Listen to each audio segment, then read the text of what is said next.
Hello friends, welcome to नीताविज academy. आज हम करने वाले हैं एमईजी जो थर्ड है उसके अंदर, इंग्लिश के अंदर एमईजी थर्ड के अंदर आपको 9 नॉवेल्स दिए गए हैं आपके सिलेबस के अंदर। और इसके अंदर जो आपका क्वेश्चन पेपर होता है उसमें 9 क्वेश्चन आते हैं, जिनमें से आपको 5 क्वेश्चन अटेम्प्ट करने होते हैं। तो चलिए, ये 9 नॉवेल्स हैं जिन्हें हम 1 बाय 1 अपने लेक्चर्स में डिस्कस करेंगे। तो आज जो नॉवल हम डिस्कस करने वाले हैं वो है वुथरिंग हाइट्स।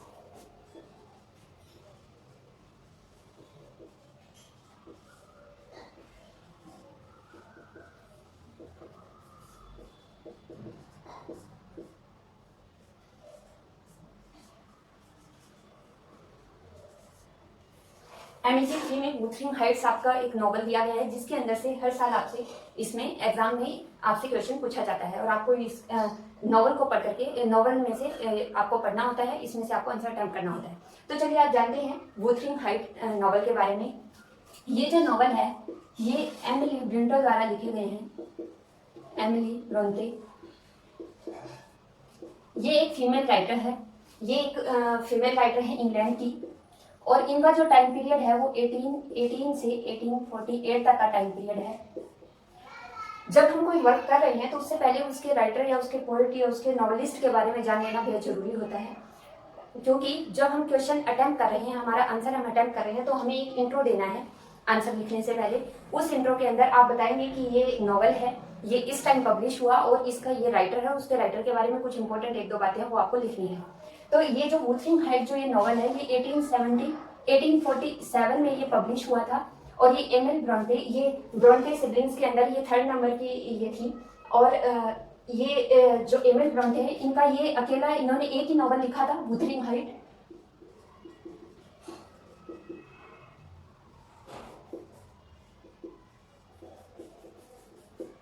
और ये क्लासिकल नॉवल बन गया है इंग्लिश लिटरेचर का। तो ये जो नॉवल है हम इसके बारे में पढ़ेंगे। जो इमेल ब्रोंटे, इनका समय 1818 से 1848 के बीच में रहा है। और इनकी जो 2 बहनें थी, एडिनी और एक्टन बेल, इनके साथ मिलकर इन्होंने लिखा था। और जिस पेन नेम के अंदर इन्होंने लिखा था, इनका जो पेन नेम था वो था एलिस बेल। इस नाम से ये इन्होंने ये अपना वर्क पब्लिश करवाया था। तो ये बड़ा ही फेमस वर्क है और बड़ी ही इंटरेस्टिंग स्टोरी है इसकी, क्योंकि जब इन्होंने ये लिखा था तो जिस तरह की साइकोलॉजी का इन्होंने कैरेक्टर्स की साइकोलॉजी दिखाई है, और जिस एज को इन्होंने उस एज के अंदर विक्टोरियन एज में लिखा गया था, रोमांटिक पीरियड था इंग्लिश का उस समय। और उसके अंदर इन्होंने एक तरह से चैलेंज किया है सोसाइटी को, वुमेन के स्टेटस को इसमें शो किया गया है। तो चलिए, इसकी हम स्टोरी डिस्कस करते हैं। हमें अगर स्टोरी क्लियर है तभी हम एक अच्छा आंसर अटेम्प्ट कर पाते हैं, तो इसलिए हमें आप स्टोरी ध्यान से समझिए। ये जो वुथरिंग हाइट है ये एक घर है, एक्चुअली ये एक हाउस है वुथरिंग हाइट, जो कि मूर्स में स्टेब्लिश है। मूर्स एक जगह का नाम है। और इसका जो ओनर है वो है मिस्टर अंशा।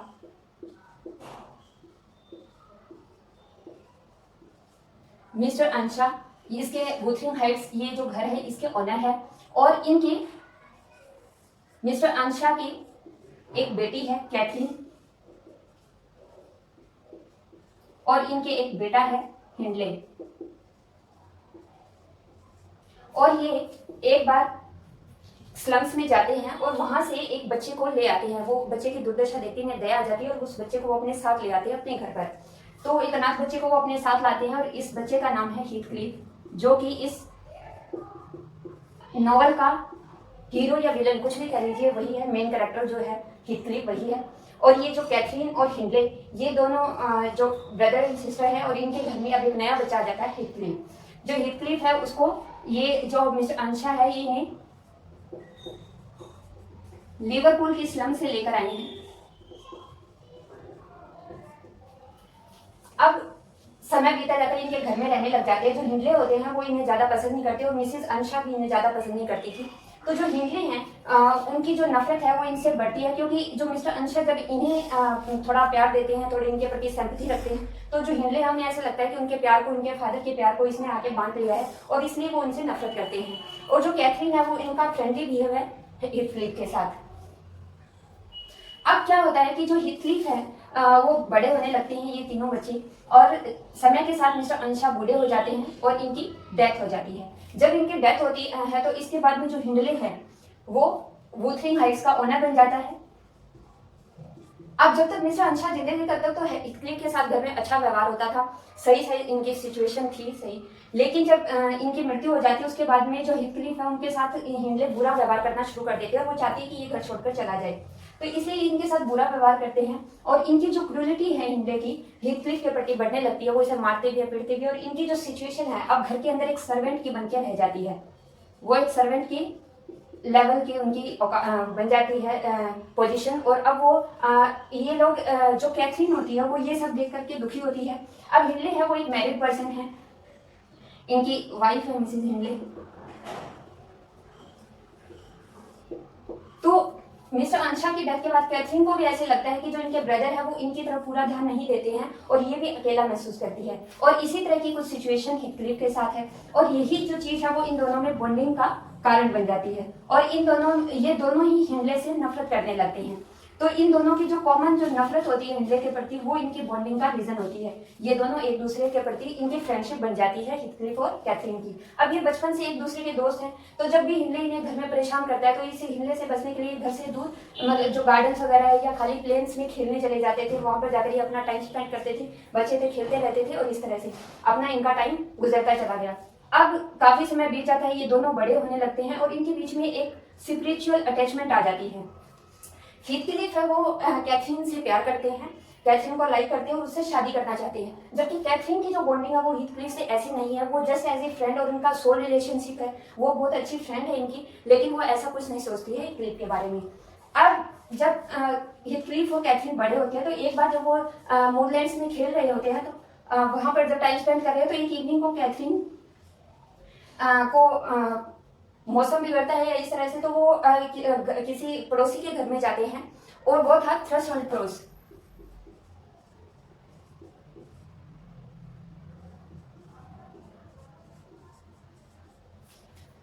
ये जो सॉरी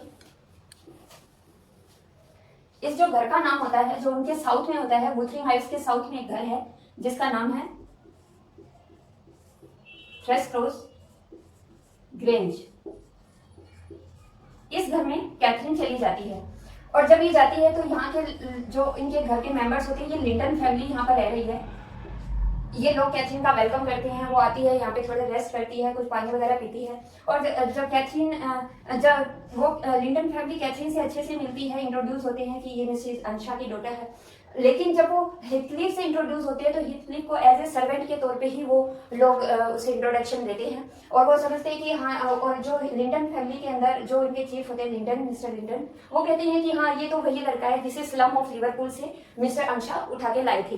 तो इस तरह से हिथक्लिफ को यहाँ पे बड़ी इंसल्ट महसूस होती है, उन्हें अपना बड़ा छोटापन महसूस होता है। अब जो कैथरीन है वो इन लोगों से मिलकर खुश है, काफी इनका अच्छी बॉन्डिंग बन गई है, और जो कैथरीन है, अब इस घर का एक लड़का है एडगर, उससे कैथरीन की जान पहचान हो जाती है और कैथरीन एडगर को पसंद करने लगती है और एडगर भी कैथरीन को पसंद करने लगता है, और समय के साथ दोनों की शादी की बात होने लगती है। अब जो कैथरीन है वो अपनी मन की बातें नीले नाम की एक इनकी हाउसकीपर थी, उसको वो अपनी बातें बताया करती थी। जोसेफ नाम का एक ओल्ड सर्वेंट है, ये एक ओल्ड सर्वेंट है इस वुथरिंग हाइट्स के अंदर, और नीले नाम की हाउसकीपर है। तो ये जो हाउसकीपर है इससे अक्सर जो कैथरीन है वो अपनी बातें इससे शेयर करती है। तो जो जब शादी की बात होती है तो जो नीले है वो उससे कैथरीन से कहती है कि तुम तो हिथक्लिफ को पसंद करती हो, तुम्हारी दोस्ती उससे है, क्या तुम उससे नहीं शादी करना चाहती? तो जो कैथरीन होती है वो इस बात पे हंसती है और कहती है कि अगर मैं हिथक्लिफ के साथ शादी करूंगी तो मेरा सोशल स्टेटस क्या हो जाएगा, मतलब कि वो एक सर्वेंट है और उसकी जो सोशल रूप से वो उसका जो लेवल है वो नीचा हो जाएगा, एक तरह से उसकी इंसल्ट होगी सोसाइटी में। तो इस बात का हंस करके कैथरीन कहती है कि फिर तो मेरा सोशल स्टेटस ही क्या रह जाएगा, जबकि एडगर है वो रिच है, एजुकेटेड है, अच्छा है, एम्प्लॉयड है, तो वो उसे शादी करना पसंद करती है। तो जब कैथरीन और नीले के बीच में ये बात होती है तो इस बात को जो हिथक्लिफ है वो सुन लेता है। तो इस बात को हिथक्लिफ सुनता है तो उसे बहुत दुख होता है इस बात का, और वो वहां से चुपचाप वुथरिंग हाइट्स को छोड़ करके चला जाता है। अब वो 3 साल के लिए हिथक्लिफ वुथरिंग हाइट को छोड़ करके चला गया है अभी फिलहाल, और जो कैथरीन है उसके पीछे से एडगर के साथ शादी हो जाती है। अब ये एक फेज है जो खत्म हो गया है। अब इसके बाद में एक नया फेज आता है इसमें।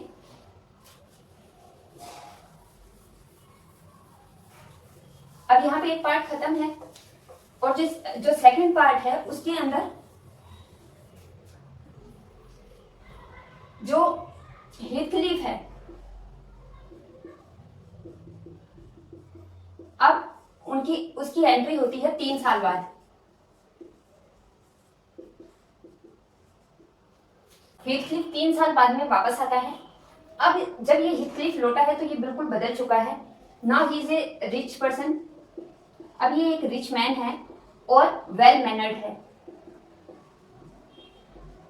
ये काफी कल्चर्ड हो गया है, सिविलाइज्ड हो गया है, और ये पूरी तरह से बदल गया है। ये 3 साल के अंदर बिल्कुल चेंज होकर के वापस आता है। और जब ये वापस आता है तो ये पाता है कि जो कैथरीन है उसकी मैरिज हो चुकी है एडगर से, और एडगर के साथ कैथरीन काफी खुश है। तो कैथरीन की जो मैरिज है उसको 6 मंथ्स हुए हैं, और 6 मंथ्स कैथरीन की मैरिज को हुए हैं, और she is happily enjoying her married life. तो जब ये बात देखता है तो कैथरीन को बिल्कुल अच्छा नहीं लगता। लेकिन जो कैथरीन है, जब उसे पता चलता है कि हिथक्लिफ वापस आ गया है तो ये काफी खुश होती है और उससे मिलने भी जाती है। लेकिन हिथक्लिफ के अब 2 ही पैशन है, एक तो लव फॉर कैथरीन,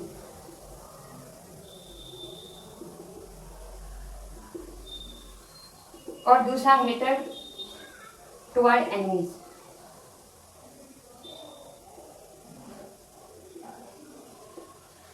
अब ये कैथरीन से प्यार करता है, लेकिन और जो भी बाकी के जो लोग हैं, हिंडले हैं, या जो कैथरीन का जो हस्बैंड है एडगर, उसे वो अपना दुश्मन समझने लग जाता है। बाकी सबको ये अपना दुश्मन समझता है। कैथरीन के प्रति ये प्यार में अंधा हो चुका है।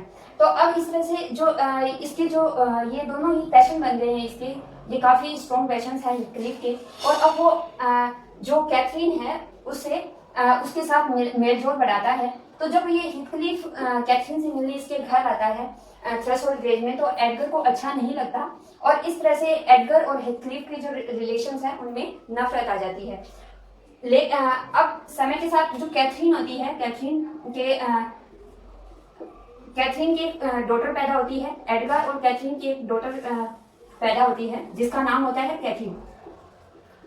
लेकिन उसी दिन जिस दिन कैथी का जन्म होता है उसी दिन कैथरीन की मृत्यु हो जाती है। और जब कैथरीन की मृत्यु होती है तो हिथक्लिफ बुरी तरह से उसको दुख होता है, बहुत ज्यादा ये दुखी होता है कैथरीन की मृत्यु पर। और ये कैफे में जाके उसको दोबारा उसको देखता रहता है, उसकी कब्र पर बैठा रहता है, तो ये काफी दुखी होता है। लेकिन अब क्योंकि कैथरीन जा चुकी है, अब हिथक्लिफ अकेला है। अब इसके पास सिर्फ यही एक उसका एम बचता है कि वो अपने एनिमीज से बदला लेगा। अब उसके एनिमीज है कौन? हिंडले। मिस्टर अंशा का जो बेटा था हिंडले, वो क्योंकि उसने हमेशा उसको एक सर्वेंट की तरह ट्रीट किया, उसे मारता पीटता था, और उसी के कारण उसे घर छोड़कर भी वो चला गया था। वो ऐसा मानता है कि ये दोषी है मेरे घर छोड़ने में। और जो दूसरा है वो है एडगर, जिसने उससे उसकी कैथरीन को छीन लिया। तो अब जो हिंडले क्या है कि हिंडले की पत्नी की मृत्यु हो जाती है, और हिंडले का एक सन है हैरिटन।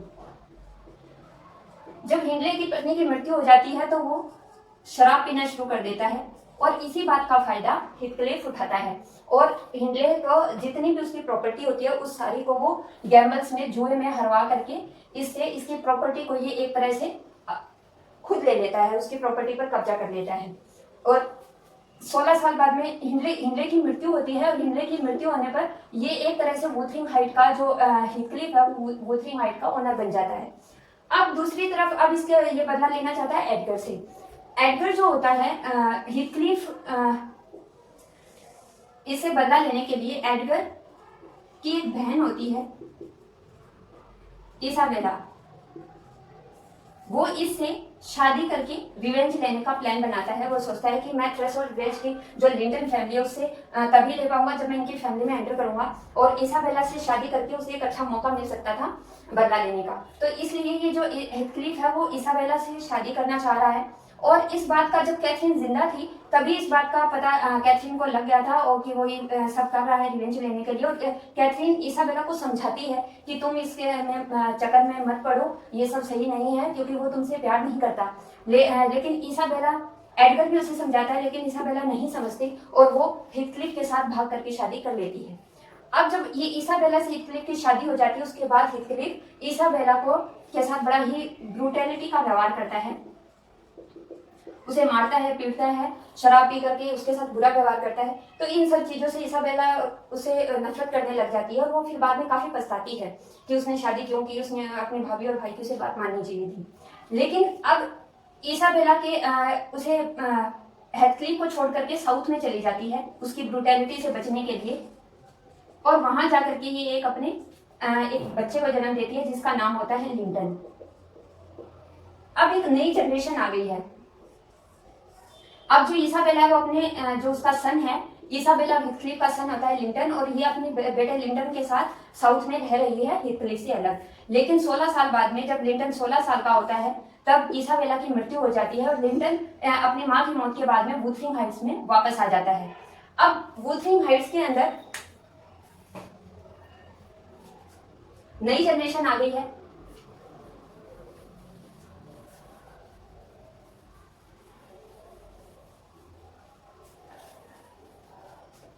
अब वुथरिंग हाइट में जो नई जनरेशन आई है, अब उसमें है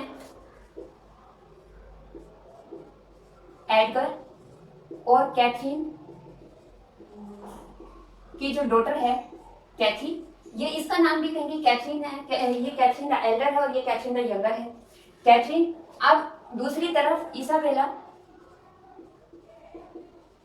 और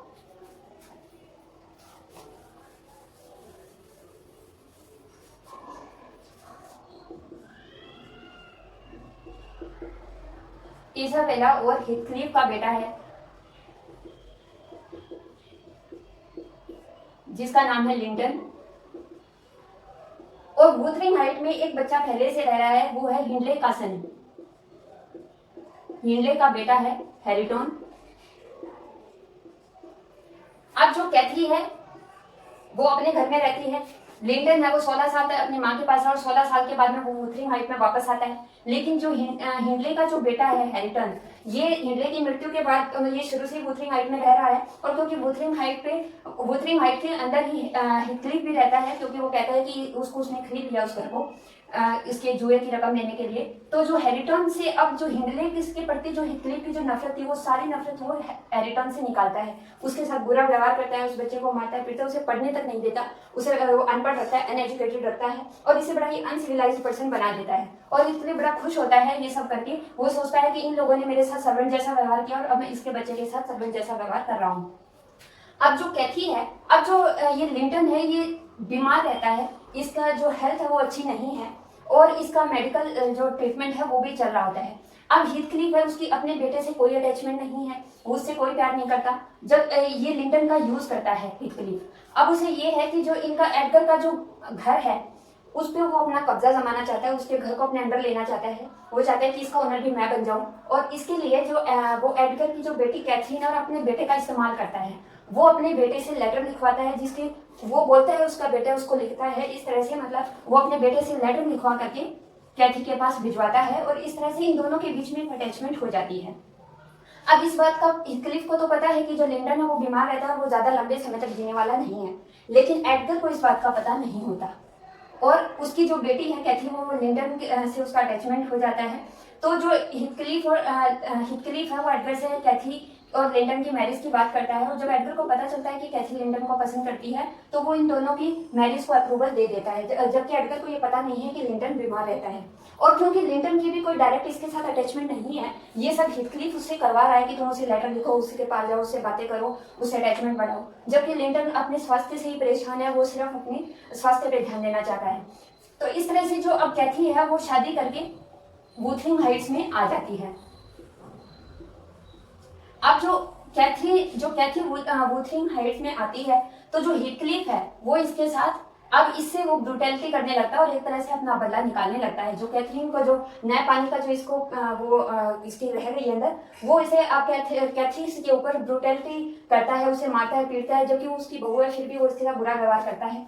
अब जो लिंटन होता है उसकी तबीयत अब शादी के बाद में, क्योंकि अब इसके लिंटन से इसकी जरूरत खत्म हो चुकी है, तो ये लिंटन का जो मेडिकल जो ट्रीटमेंट है वो भी बंद करवा देता है। और मेडिकल ट्रीटमेंट न मिलने के कारण लिंटन की तबीयत बिगड़ती है। और जब कैथी लिंटन जब मरने वाला होता है तो कैथी कहती है कि डॉक्टर को बुलाओ, तो हिथक्लिफ कह देता है कि इसके मतलब ये तो मरने वाले ही, इसे डॉक्टर की क्या जरूरत है, इसे मरने दो। तो इस तरह से ये बड़ा ही मतलब अनइमोशनल से एक पेरेंट्स होकर के ऐसी बात बोलता है, जो कि इसको दिखाता है कि कितना हेल्पलेस है। फिर इसके बाद में लिंटन की मृत्यु हो जाती है और जो कैथी है अब वो यहाँ पर वुथरिंग हाइट्स के अंदर वो एक कैदी की तरह, प्रिजनर की तरह अपना लाइफ स्पेंड कर रही है, क्योंकि जो हिथक्लिफ है उसे बाहर नहीं जाने देता। और जब एक बार जो कैथी है वो बाहर जाने की कोशिश करती है वो तो उसे हिथक्लिफ उसको पकड़ लेता है और उसे कमरे में बंद कर देता है। और इसी झगड़ा के अंदर जो कैथी है वो उसका हिथक्लिफ का हाथ भी काट लेती है। और इसके बदले जब वो उसका हाथ काटती है तो फिर जो हिथक्लिफ होता है उसको बालों से पकड़ करके उसके थप्पड़ मार के उसे कमरे में बंद कर देता है। तो इस तरह से वो उसे कैदी बना के रखा हुआ है। इधर एडगर की मृत्यु हो जाती है। अब एडगर की मृत्यु के बाद जो ये हिथक्लिफ है वो उस घर का जो ये थ्रस्क्रॉस ग्रेस था इसका ये ओनर बन चुका है। अब एक तरह से इसकी मंशाएं पूरी हो चुकी है, लेकिन इसी घर के अंदर हैरिटन भी रहता है। अब जो कैथरीन है वो इस घर में कैद है, वो यहाँ रहती है और जो हैरिटन है उसकी और हैरिटन की अटैचमेंट बढ़ने लगती है। ये दोनों अच्छे फ्रेंड्स बन जाते हैं और एक दूसरे से प्यार करने लगते हैं। अब इस बात का एक दिन पता हिथक्लिफ को लग जाता है, लेकिन जब वो हिथक्लिफ को इस बात का पता लगता है तो उसे कैथी और हैरिटन के लव के अंदर अपना हिथक्लिफ और जो कैथरीन जो इसकी माँ थी, इन दोनों की जो इसकी जो अटैचमेंट हिथक्लिफ की कैथरीन की, वो प्यार इसे इन दोनों में नजर आता है। और फिर वो इन दोनों को कुछ नहीं कहता और इस बात पर कुछ नहीं बोलता। इसके बाद में हिथक्लिफ जो नेक्स्ट डे जो कैथरीन का जो कमरा होता है उसके अंदर मरा हुआ मिलता है और इस तरह से ये स्टोरी खत्म हो जाती है। तो ये स्टोरी थी वुथरिंग हाइट्स की, जिसमें से क्वेश्चन पूछे जाते हैं। आपको इसके जो नोट्स हैं जो कि क्वेश्चन पूछे गए हैं पिछले सालों में, वो क्वेश्चंस और इसकी स्टोरी का जो पीडीएफ है वो आपको हमारे चैनल के डिस्क्रिप्शन बॉक्स में टेलीग्राम का लिंक दिया गया है। वहां पर आपको लिंक के अंदर आपको इसका पीडीएफ मिल जाएगा, वहां से लेकर के आप इसको अटेंड कर सकते हैं। ये जो क्वेश्चन है MEG 3 के अंदर 20 मार्क्स का क्वेश्चन आता है। 9 क्वेश्चन आपसे पूछे जाते हैं जिनके अंदर से आपको 5 के आंसर देने होते हैं। अब इन 5 आंसर्स को आपको लिखना होता है। 20 मार्क्स का ये होता है और आपको जो आंसर है वो 500 से 600 वर्ड्स के अंदर आपको आंसर लिखना होता है। तो इसके लिए आपको बेसिक स्टोरी का पता होना जरूरी है। इसके पीडीएफ आपको मिल जाएंगे। तो चलिए इसी के साथ मिलते हैं नेक्स्ट नॉवल में नेक्स्ट स्टोरी के साथ। Till then keep practicing. Thank you.